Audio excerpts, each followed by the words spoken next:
24 hours now after dozens of shots were fired during that SWAT standoff, the neighborhood where this happened is still today being treated like a crime scene. Eyewitness News reporter Sue Calberg is in Stagecoach Hills off Boerne Stage Road in northwest Bexar County with new information. Sue?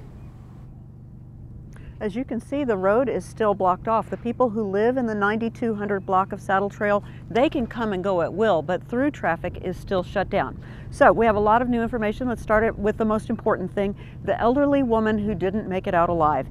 She is 84 years old, but the medical examiner says her ID is only tentative at this point, so we're going with them and we're not releasing her name at this point. Now, on to the man arrested for attempted capital murder of a police officer.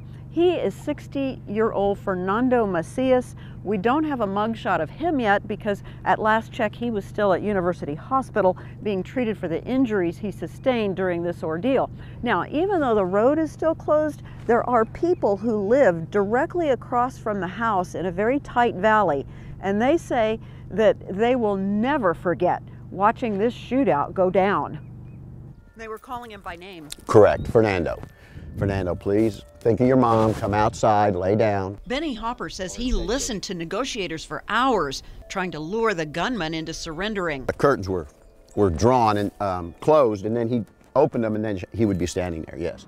But he says when he saw armored vehicles arrive across the valley, he knew the day-long standoff was about to change.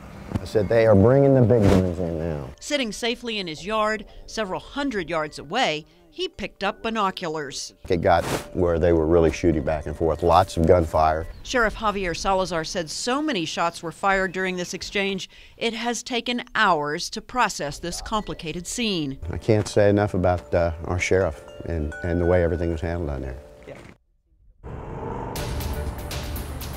And they are still here on scene, handling the scene. We have been told that they should be opening the road any time now. Even though we haven't seen Mr. Macias, we do understand that when he makes it out of the hospital, he will be facing a bond of at least $150,000. And of course, we will stay with this story until we get some answers about the identity and the cause of death for the woman who didn't survive. Live in northwest Bexar County, Sue Calberg, KENS 5, Eyewitness News.